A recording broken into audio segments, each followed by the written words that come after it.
Mickey, another week, another Hellraiser blog, plenty to talk about. Yeah, it was a big week for Hellraiser. Last week we had obviously Phil Bowes, top of our 19 fight humdinger of a card at York Hall on Saturday. Unfortunately Phil just fell short, came very close, put up a valiant effort. I thought the last 3 rounds, that's where he lost the fight. He just, you know, he needed to sort of really instate himself in those last final rounds, and I think he'd have got it. But Glenfoot, you know, very good fighter, came and done the business, so take my hat off to him. Had a couple of big announcements. Yep, some Hellraiser sons. Yeah, sons of Hellraiser. So Darryll Williams, we announced that he's now going to be trained by Ricky Hatton, or he is now already started being trained by Ricky Hatton, so he's up in Manchester. And also he'll be fighting Jahmaine Smyle In a rematch, yeah. Of a really fight of the year candidate. There's no, I mean, it was an absolute war. If you go on YouTube, you'll find it. It's an amazing fight, and quite significant in different ways. For Darryll, you know, it's a step up in class, massive step up in class for him. And as a manager, you're trying to do the sums in your head, and I thought, yeah, you know, this adds up right for us. But until you actually do it, you don't know. You know, anyone can get it wrong. And this is the training. No, this is the making the fight with Jahmaine Smyle. We made the first fight. I was thinking, you know, we're gambling. There's a lot of things I don't know about Darryll. 10 rounds for I mean, he'd done an 8-rounder, and he had a 10-rounder that he won in the first round. But those were all fights where, if someone had said to me as they're walking to the ring, right, would you put your house, yes or no, you get even money, he's going to win the fight, 100%, all of those previous fights I'd have said yes, no, without a second's doubt. This one I would say we really were crossing our fingers on a lot of things. You know, there's a lot of questions that we didn't know the answers to, and well, he answered a lot of them emphatically. Yeah, no, absolutely. He gave us all the answers and more, I think, that we could ask for him. So he's leaving the iBox gym and Eddie Lamb, and I've got to mention Eddie, because Eddie did a really good job with Darryll, and he dragged Darryll through that fight. I mean, you know, Darryll obviously put his heart and soul into it too, but knowing Darryll and knowing what Eddie was saying to him, I know that he was motivating him, and at that moment in time that's what he really needed, is someone that could drag him through, that could get him to make that effort and assist him, and he'd done that. So it's no slight on Eddie at all. He's a great guy, and he's a very good trainer, and he impressed me. I didn't really know that much about him before he was working with Darryll, but having worked with him while he worked with Darryll, I can say, yeah, you know, he impressed me, he did a good job. And it's not just really that Darryll should now move on. The only problem that we have is in iBox Gym, a lot of them have got that sort of upright style, and that's never going to suit Darryll. And leading up to the fight, Darryll was making sort of certain remarks and comments to me that I could tell, maybe not the right time right now to deal with this, because he's got this big So fight. how did the thing with Ricky come about? I've been friends with Ricky for 15 years or something. I've known him a long while. So yeah, I mean, and look, Ricky's brain doesn't get credit for the you know, people think he was just a guy that was very strong and hard and fast. Right, he's got a brilliant brain, brilliant boxing brain, especially for short guys that need to get inside tall, you know, gangly guys. Such as Jahmaine Smyle. Exactly. And I think in the rematch, I think we'll see a lot of the work that they've now been doing. And also, I mean, if you're trying to teach a short, stocky guy how to get inside, who better than Ricky Hatton to do it? You know, he's the master of doing that, not just in Britain, but I would say the world over. There isn't a better inside fighter, well, there hasn't been in our generation. And yeah, I think he'll suit Darryll. Darryll's loving it up there. I mean, every day he's ringing me up saying, oh, we've done this, and it's starting to click into place for him. He's been sparring Mark Heffron, and he said he was very impressed with the attitude of the other fighters in the gym. You know, they really go for one another in sparring this. Yeah, I think that was a big part of it as well, that he's got a lot of middleweights and super middles in the gym, which Darryll needs to spar with. You know, it's supposed to simulate like in a fight, and he was having to pay guys to come in to spar with him, whereas there he's got a gym full of them. You know, he can spar with all of them. And also, you look at the stable that he's got, Rick, and he's done very well. I mean, with the East European chap just won the world title. Not a fantastic amateur. And these guys, yeah, these guys that are coming through that he's developing, they're not. He's not being spoon-fed world champions. He's actually bringing them on, and he's getting the best out of them. And I just think with Darryll, it was the right move. You know, we'll see. We'll see. So on to that. The rematch has been announced. Quickly before we move on, predictions for this rematch. I think he's got Jahmaine's number.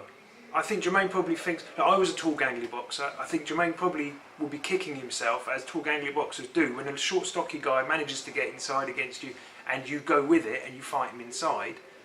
Having been there a couple of times myself, I know you're kicking yourself. For every day you wake up and you're just thinking, why did I do that? Because in the heat of the moment, it's easy to get dragged into a brawl or a scrap, a toe-to-toe slugfest like theirs was.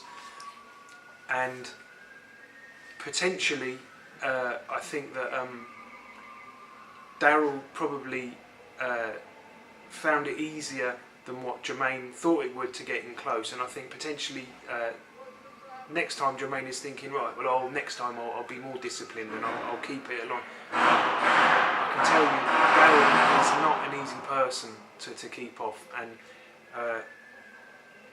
especially now he's working with Rick, I know he'll be picking up all this extra information, getting inside, how to open him up once he is inside, how to stay there. And yeah, looking forward to it. It's at the Copper Box where Frank Warren is putting on these fantastic shows. And I think it's very nice to be part of that movement. You know, like there's been a lack of competitive boxing for a long time. And with what you've got now with Frank Warren, he's putting on a lot of 50-50. I mean, on the same show as Darryll boxing Smyle, we've got Asinia Byfield boxing Sammy McNess. And I can tell you, Asinia Byfield certainly, I mean, he's the champion, he's coming to defend his Southern Area title, and he's not coming to lie down. He 100%, we're going there for a win. And I mean, we'll see what the bookmakers' odds are, but that's no gimme. You know, these are the fights, and it's been a bit of spite on social media. There's been a hell of a lot of spite. I mean, if you go, I was on Sammy McNess's Facebook page looking at some of the posts and the pictures that they're putting up there, and some of it's a little bit unacceptable. Well, it's well beyond unacceptable. Some of it's verging on sort of too much, but at the end of the day, boxing business, that's a part of it, and it's a sport that appeals and attracts the masses, and in the masses you get the intelligent, the less intelligent, the sort of more classy and the less classy, and in there, yeah, you've got some comments that maybe drift slightly south of the border of what you'd hope to see, but Asinia's... It's helped to motivate Asinia, I think. Yeah, he's really up for it. Look, this is the thing, right? My guys, when I'm managing them, I've probably said this on other blogs before, but look, I package them. I bring the fighters to a level on my own shows. Then they get to a level where some decide to fly the nest. I was going to say, you used the expression flying the nest. Yeah, they fly the nest. And some of them decide I don't want a manager anymore, I do it all myself. And good luck to those ones. And some stay with me. And I mean, look, if you look at the ones previously that have come through my system, the ones that stick with me have done a lot better than the ones that have gone off on their own. And I think Asinia, look, he's boxed for 10 rounders, he's a Southern Area champion. I could probably have put him on one more time on my shows. In fact, I could have done, but for me, he was ready for the challenge now. And it's important as well, this is professional boxing, and Asinia gets the opportunity to earn by far the biggest purse that he's ever had. And I'm not the kind of person to try and stand in the way. Look, I wouldn't do it just for the money. It has to make sense. And he wants to test himself and go out there and... He's really up for testing himself. And I don't always agree when fighters tell me, I want to test me. Yeah, most boxers, the reason they got into boxing because they want to test themselves. It is a business. It's business for the boxer, it's also business for me. And if I've put effort and time and resources into developing a guy, mediatising him, publicising him, getting him to that point, I don't want to just chuck the guy in. Sometimes it can be harder than that, because sometimes I sort of think, well, there, you want to test yourself, test yourself in this fight first. Oh, it's not enough money. No, of course it's not enough money because it's not brought back. It's the right fight for you to get you ready for that fight. And sometimes they'll refuse this one, and then I sort of, when they then go and lose their big test, I think, well, maybe if you'd have taken a few more smaller steps on the way, that would have gone slightly differently. Took a huge step up in one go, can go wrong for them. Asinia has, since he's turned professional, I will say he's stuck to the letter, to the plan, the blueprint that I've given him. I do this, I know you don't like selling tickets, I know you don't want to fight on these little shows with no TV, but let's just go with it for now. And I can say to the letter, he's done absolutely everything, and we've brought him through. I mean, he's had some hard fights. I mean, how do you think his record compares to Sammy McNess? Oh, I mean, they're really, to look at them, they're sort of comparable, but I mean, Asinia Byfield has, look, Arthur Herman, John Brennan, Eric Otching, he's fought live opponents. He's fought people that came to take him out. He knows what that's about. Sam McNess, I would say, this is an advantage for Asinia, because Sam McNess, this is going to be the first time in his pro career, which, how long has he been a pro for? 3 years? Coming on for longer? This is the first time he's going to have fought someone that's really gunning for him, not just coming to go through the motions and sort of hope to get to the end. This is someone that's actually gunning to knock him out. I mean, there's no question. Asinia is more of a boxer than a puncher, but he will come and if he gets the opportunity, he will take Sam McNess out. No, we saw that against John Brennan. Who's another West Ham fan who bit the dust. This will be the second one. I mean, look, I think, in fairness, I think Sam McNess is a high calibre of opponent. He's like a better version of John Brennan. He's a similar in lots of ways, but he's just better at doing it. But I mean, Asinia stopped John Brennan, so and it was maybe a slightly early footage, an early stoppage, but I think if it had gone on, I think Asinia would have 100%. He would have stopped him because the writing was on the wall for me. He was on his way out, and just a question. And I think the referee, he was sort of edging on it, and then suddenly just before he gets completely knocked out. Yeah, it was a little bit like the first Froch Groves fight. He was sagging forward and on a smaller scale. Yes, on a smaller scale. Yeah, but I think I'm really pleased to give this opportunity to Asinia. He gets to showcase, and he's a skillful fighter. Don't underestimate. Don't look at the names early on his record. And when I first got Asinia, I actually said to him, I said, do you know what? And to his coach as well, I said, he would make a brilliant journeyman. Difficult to hit, very awkward, lot of punch variety. He's got a lot of things. Let's just go with it for now. But when he goes on the road, he will be a brilliant journeyman. Very quickly, I changed my mind. It was one day we sparred against Conrad Cummings. I took him sparring. His coach couldn't come, so I did his corner.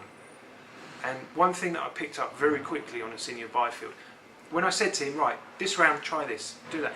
The moment I said whatever to him, he goes and does it. And my experience of it is boxers that can listen and digest and actually use the information you're giving them almost instantaneously, that's a sign of a good fighter.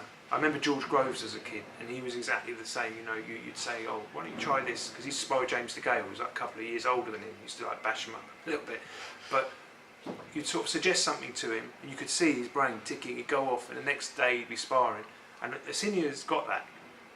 So that tells me he's far above the calibre of what he achieved in the amateurs. For me, was nothing compared to what he can achieve in the pros. I thought he was very, very unlucky against Arthur Herman. I thought he won the fight. I didn't think he lost it. Yeah, I thought it was. I mean, you've seen probably my blog on. I've seen the fight, yes. In the fight and the blog, yeah. And I thought he won it. The decision went the other way. I think here we have a situation again where he's going to be going in with a good fighter. The advantage he's got is he's been through this maybe 3-4 times now against guys that are coming for him. So let's see, be interesting. But and Asinia was at York Hall on Saturday to support fellow Reading fighters, Glacius Taru, who we mentioned in the last blog, but had rather a good Saturday. Yeah, Glacius Taru really, really impressed me. Actually, more and more, the more I see of him, the more I like him. I mean, he's had now 3 fights, 3 wins, 3 knockouts, and he wasn't fighting a dustman on Saturday. He was boxing a guy that qualified for the China Olympics. So and has a winning record. And has a winning record, and boxed just a week earlier against Boy Jones and gave him heaps of problems. I was at the fight, I was watching it, because when I made the fight for Glacius, I was thinking maybe it's a step too much, too quickly. Problem that we haven't got a wide selection of opponents queuing up to fight Glacius, and if you watch the fight on Saturday... well, yeah, I was there. I mean, he had him down pretty quickly in the first round, and then again shortly after that, and then again in the third, and it got stopped. And he's... I mean, we're talking at the moment about taking him to Vegas in the summer, and I think he's one that is well worth the investment, and you know, we're going to see a really exciting journey, I think, with Glacius, because he can punch, he can move, excellent punch variety, which is something I always... Yeah, he mixed it up very, very well on Saturday, I thought. Yeah, and the body shots and the way he set up the body shots. Yeah, he moved him upstairs, then moved him downstairs, then moved him upstairs again. He was hitting him with shots he wasn't expecting, and again, you know, that's a real quality that I look for, especially in punchers, because the guys that are strong and can punch hard but are predictable, they don't seem to have the concussive side to it, whereas he was hitting the guy with shots that he couldn't see coming, and that's why it had the impact that it did on him. Yeah, I mean, we talked about Glacius and Phil Bowes. There was 17 other fights on the bill, and talking of predictable punchers, Edgar's sneeze, who is fairly crude, but if he does land, you go. And he did on Saturday. We've had Edgar Snidzer probably over like half a dozen times. He's boxed Elliot Matthews, he's boxed a few people, and he's a good test of sorts for prospects. He always gives it a go, and he has sort of varied success. But on Saturday, yeah, he got through with a big shot. And it was just one of those shows. There was loads of knockouts. There was loads of a lot of the. There's a few upsets. There's a few upsets. There was I'm glad that it was none of my guys that got beat, but it was a, for a boxing fan's point of view, I think Saturday it was highly entertaining, yeah. With Warriors, I thought it was brilliant, yeah. Good there was a few other Hellraiser guys on there. Conrad Stempowski had not his easiest night. He had, what a great fight. I mean, got dropped and wobbled and. Somehow had you jumping up from your seat, slamming your fists on the canvas, shouting "Hold!" Yeah, because this is the thing. He's the typical example of a fighter with warrior's heart, with warrior's spirit, and needed him to quash that a little bit, and to box with his brain for just that little section of the fight. And I think he's the sort of guy that would go with the flow and have a dust up, and he'd already got caught. So. We needed him really to sort of get through it, which he did. He did. Fair play to him. He got through it. He did actually then start boxing very well, and I think he'd have learnt from the mistakes that he made. He can watch that, and he'll improve 100% from that. And he's still unbeaten, which is a good thing for him. He can move forwards now, move towards.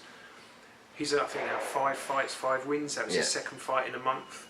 He boxed on the Mayfair Sporting Club show, then the Hellraiser show. We'll get him out maybe once more before the summer, and he'll be ready to move up sort of into next year. And like I say, they're all at different levels, these guys. So Glacius just starting off, Conrad is maybe a sort of little way further forward, and then the other ones like Asinia and Darryll moving into their teens. Now ready to go and earn some money and set the world alight. Wonderful. Well, thank you very much. Good to speak to you again, Adam, and catch you again soon. Cheers for watching, guys.